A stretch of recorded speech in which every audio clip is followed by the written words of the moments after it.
Assalamualaikum warahmatullahi wabarakatuh. Salam sejahtera bagi kita semua. Salam Om Swastiastu, Namo Buddhaya, salam kebajikan.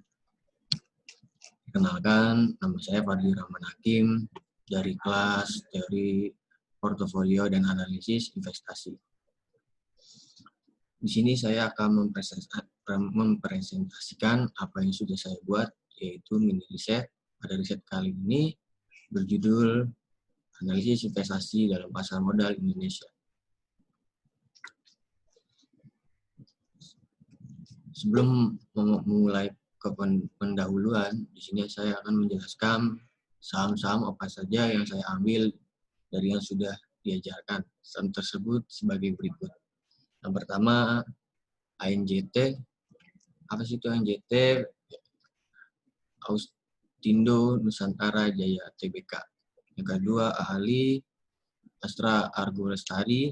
Yang ketiga, Piwon atau Pakuwon Jati Tbk. Yang keempat, Wika Wijaya Karya. Yang kelima, ANTM Aneka Tambang. Dari kelima saham ini ada beberapa yang mengambil dari LQ45 dan ada beberapa yang mengambil dari saham-saham yang lain. Dikarenakan menurut saya saham tersebut bagus karena beberapa alasan. Next, selanjutnya kita masuk ke pendahuluan. Pendahuluan yang pertama itu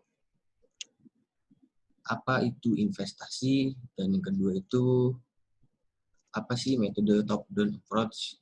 Yang pertama, saya menjelaskan apa itu investasi.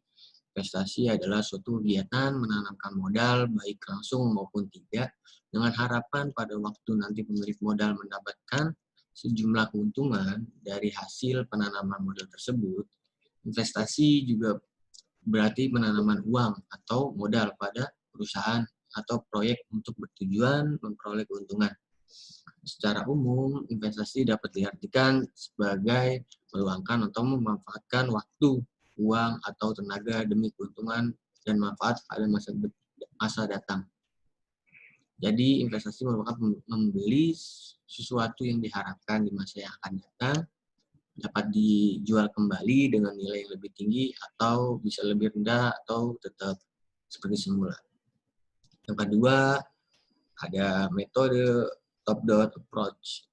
Pada umumnya, ada dua pendekatan dalam analisis fundamental sebuah saham, yaitu pendekatan top-down dari atas ke bawah dan pendekatan bottom-up dari bawah ke atas. Kedua pendekatan ini memiliki sejumlah perbedaan secara prinsip. Pada dasarnya, analisa saham dengan pendekatan top-down adalah suatu usaha untuk mengkaji bagaimana dampak dari kondisi ekonomi makro terhadap saham. Sementara itu, analisa saham dengan pendekatan bottom up adalah usaha untuk mengkaji suatu saham berdasarkan kondisi perusahaan tersebut. Dengan kata lain, pendekatan top down berangkat dari kondisi ekonomi makro, sedangkan pendekatan bottom up berangkat dari kondisi perusahaan. Kedua pendekatan ini memiliki keunggulan dan kelemahannya masing-masing. Kita masuk ke slide berikutnya, yaitu perkembangan IHSG dari tahun 2015 sampai 2020. Bisa dilihat pada grafik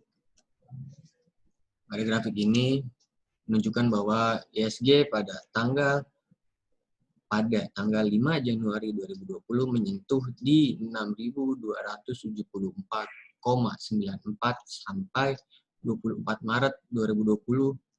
Di sini 24 Maret mengalami penurunan secara drastis sampai di 3.937,63. Hal ini dikarenakan adanya pandemi COVID-19, dan hal ini menjadi banyak pengusaha atau investor menarik dana besar-besaran terhadap saham. Sepanjang tahun 2020 ini, kinerja indeks harga saham gabungan mengalami penurunan sebesar 18,3%, yang dipengaruhi oleh respon pasar terhadap pandemi COVID-19, dan hal ini terjadi di mayoritas bursa efek global.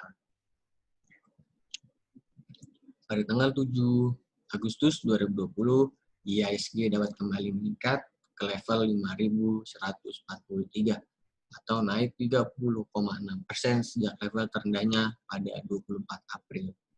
Meskipun tahun 2020 tersebut diwarnai dengan pandemi yang besar-besaran dan berkelanjutan sampai dengan berminggu-minggu, berbulan-bulan,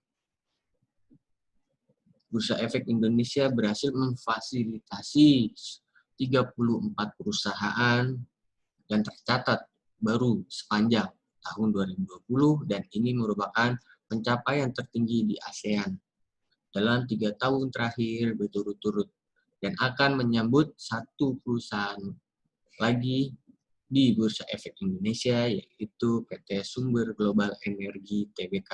Sehingga keseluruhannya 35 perusahaan tercatat baru, dan menjadikan perusahaan tercatat di BIE mencapai semuanya 699 perusahaan. Pihak Direktur Utama atau Dirut Bursa Efek Indonesia mencatatkan pencapaian lain, yaitu penambahan total investor di pasar modal yang telah mencapai 3,2 juta investor. Pada akhir Desember terjadi kenaikan yang sangat signifikan dari 5.143 pada bulan Agustus, di bulan Desember naik di 6.008,71. Menjadikan grafik IHSG kembali seperti awal, masih isu-isu pandemi di awal Januari 2020. Sampai pada akhirnya di awal tahun 2021 IHSG tetap naik di 6.104,90. Selanjutnya kita masuk ke pembahasan. Di sini yang pertama sektoral makroekonomi.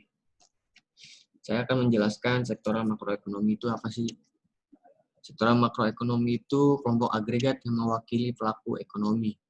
Ekonomi membaginya menjadi 4, terdiri dari sektor rumah tangga, bisnis, pemerintah, dan eksternal. Masing-masing mewakili kekuatan dan pelaku di dalam perekonomian. Hal ini menjadikan peningkatan PDB di Indonesia seperti tabel berikut. Tabel di atas menggambarkan bahwa pertumbuhan ekonomi Indonesia minus 2,9% hingga minus 0,9% pada kuartal 4 2020. Dikarenakan COVID-19 menjadi faktor yang sangat mempengaruhi kondisi perekonomian dan pelaksanaan anggaran.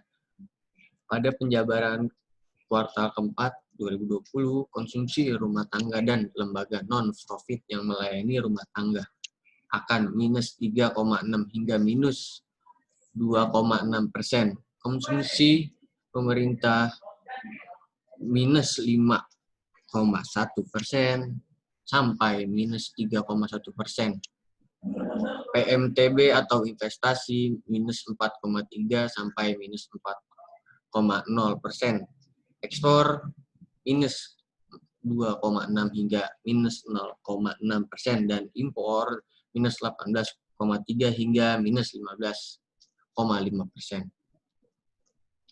Kuartal 4 sedikit lebih baik dari kuartal 3, namun belum bisa mencapai level positif karena ada langkah-langkah untuk menahan penyebaran COVID-19 tersebut.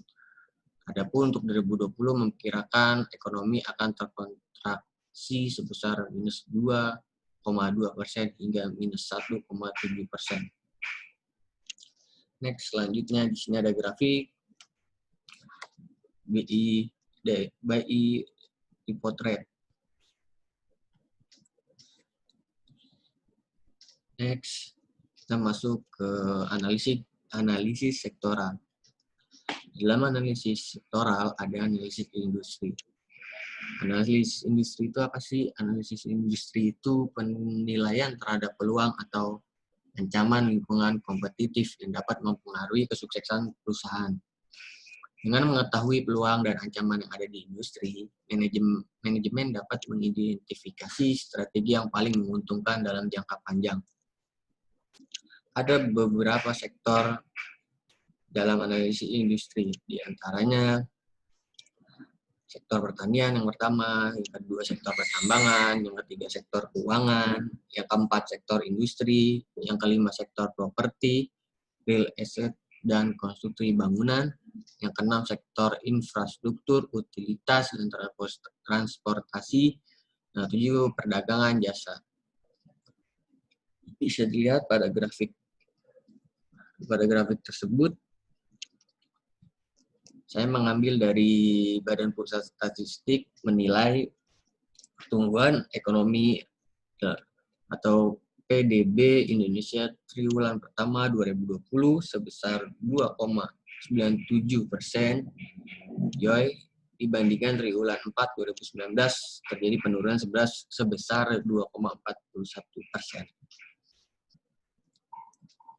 Berdasarkan Supply Chain Indonesia atau SCI mencatat pertumbuhan sektor logistik, lapangan usaha transportasi dan pergudangan pada triwulan pertama 2020 sebesar 1,27%.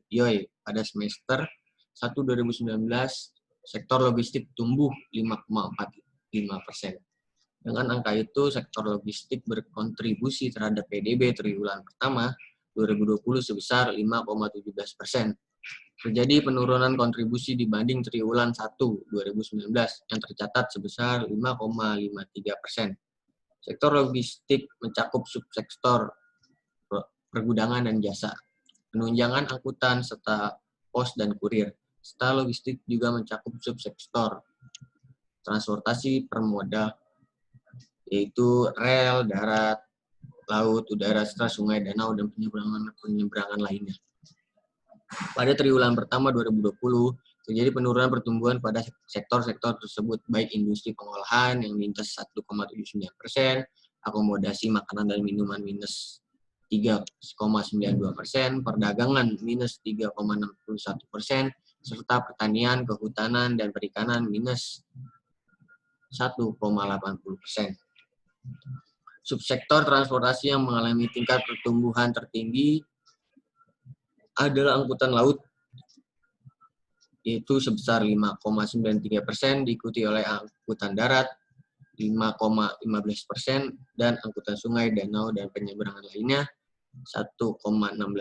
Pertumbuhan negatif jadi pada angkutan darat atau dalam kereta melewati jalur rel minus 6,96%, dan angkutan udara lewat pesawat atau helikopter dan lainnya minus 13,31%.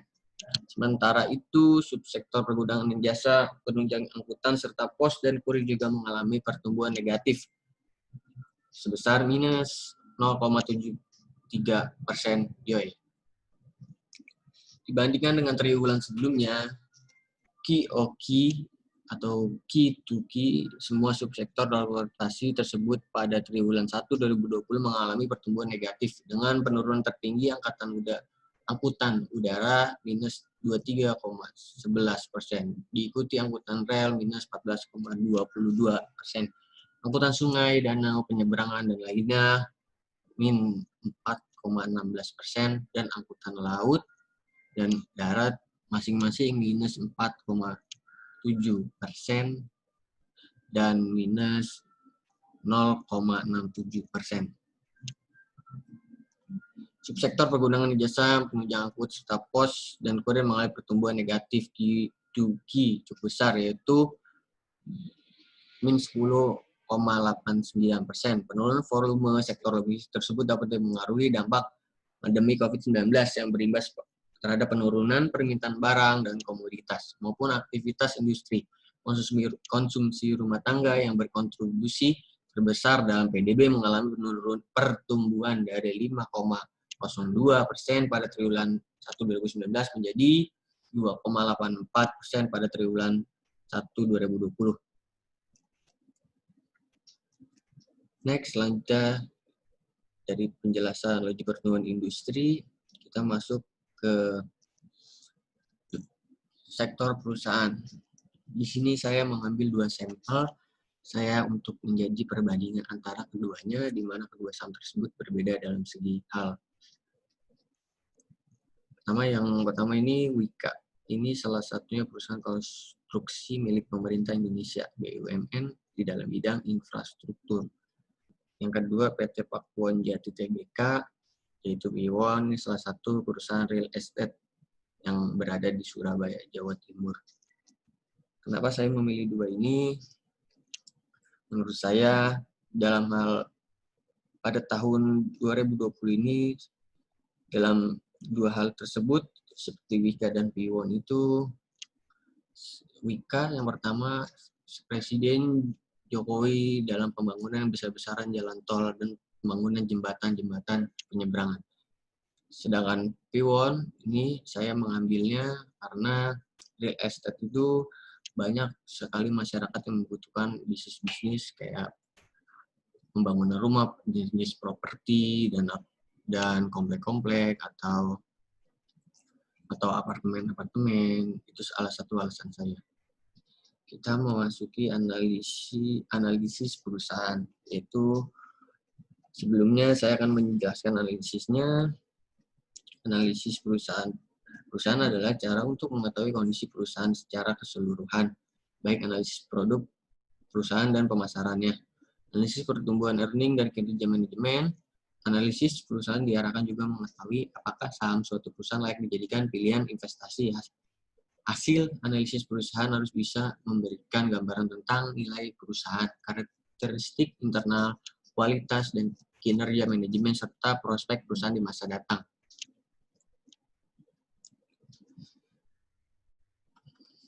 Saya di sini juga ada rasio. Yang pertama saya akan menjabarkan PT Wika Wijaya Karya. Di sini rasionya dari 2015 sampai 2019.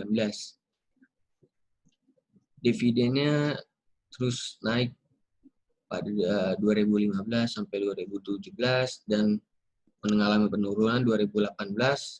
Dan pada 2019 naik 38,60%. Pada net profit setiap tahun kisaran 390,5 B. B itu 1 bilion. Berarti 390,5 bilion. ROA-nya mengalami peningkatan juga. Terusnya di sini ada PERS dan juga ada EPS. EPS-nya yang dibagikan dari 2015 sampai 2019 itu ada peningkatan pembagian per lembar sahamnya. Selanjutnya di sini ada valuasi saham. Valuasi saham pada PT Wika. Betanya itu 1,8932 sekian, bisa dilihat. Monthly marketnya 0%. Di sini annual marketnya 4%, risk free rate 5,71%, dan cost of equity-nya 1,75%, dan portofolionya efisien. Kenapa efisien? Karena harga RM di atas harga K itu tidak efisien. Kalau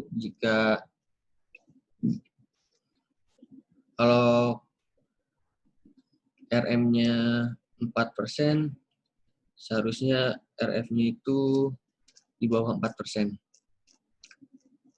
Di sini ada dividen 38,6. Saya juga ada nilai intrinsik, nilai pasar, rekomendasi. Di sini saya akan menjelaskan kenapa under value.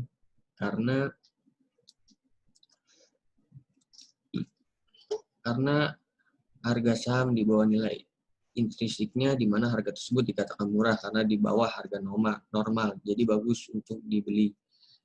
Jadi nilai intrinsik intrinstiknya 2461, nilai pasarnya 1914,0.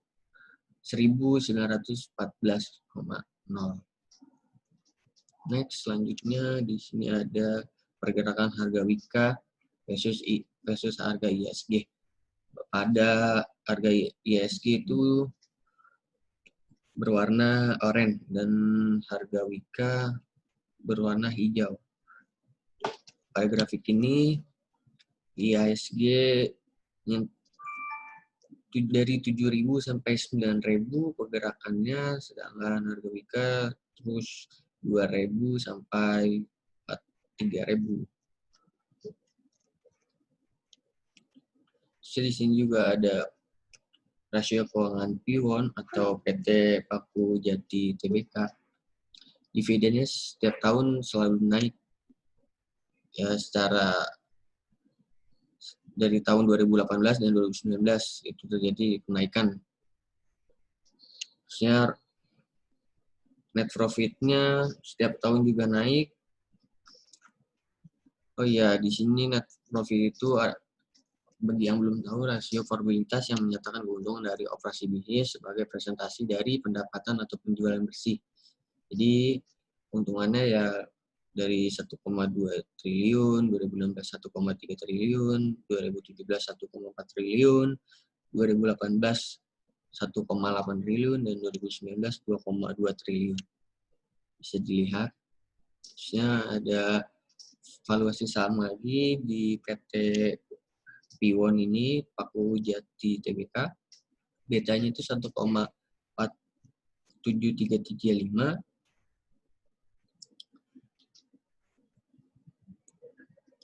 Dan money marketnya 0%, RM-nya 4%, RF-nya 5,71%, dan K-nya itu 2,63%. Portofolionya efisien. Dividennya di sini ada 7/7, nilai intrinsiknya 300, nilai pasar 570, rekomendasi over value. Iya, di sini ada over value. Kenapa? Karena harga saham di atas nilai intrinsik, di mana harga tersebut di atas harga normal. Jadi jangan memilih saham tersebut. Next, selanjutnya kita masuk ke pergerakan harga Piwon versus harga ISG. Yang pada biru muda ini harga Piwon, dan yang biru tua harga ISG. Next, kita masuk ke portofolio optimal. Di sini portofolio efisien dan optimal merupakan portofolio yang baik, tetapi bukan yang terbaik. Portofolio yang terbaik adalah portofolio yang optimal.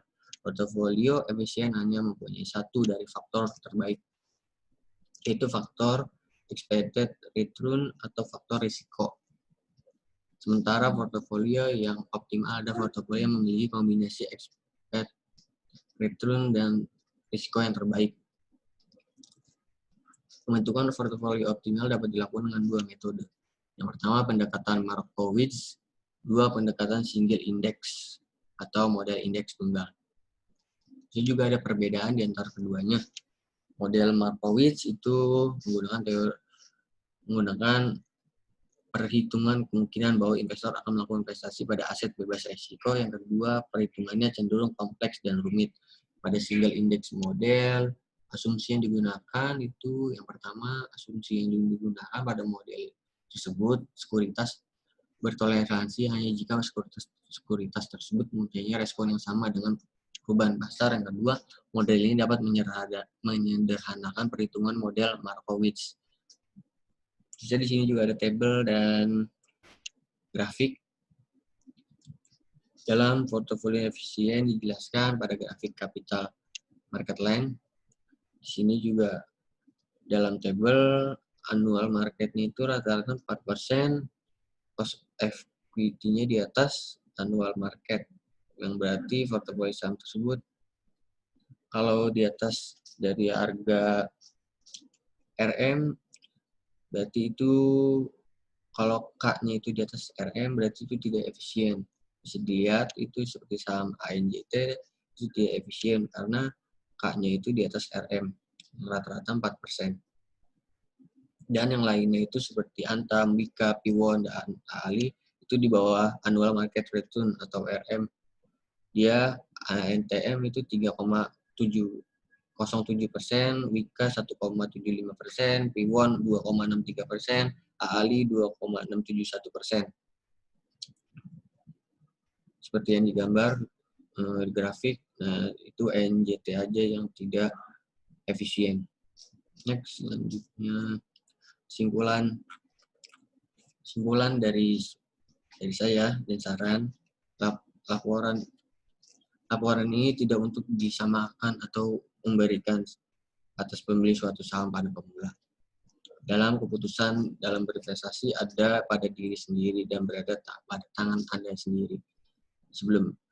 Dalam ini harga, penilaian, pendapatan, dan lain-lain bisa lebih rendah atau lebih tinggi dari yang diharapkan ke depannya.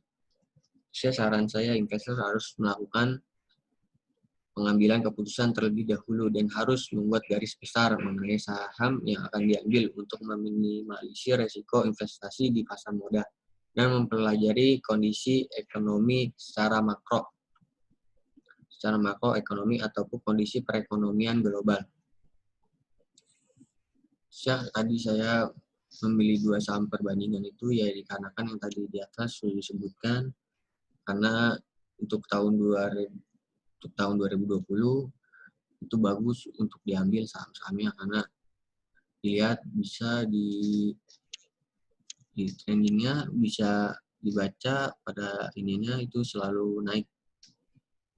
Ya udah sekian dari presentasi saya. Kurang lebih mohon maaf. Wassalamualaikum warahmatullahi wabarakatuh.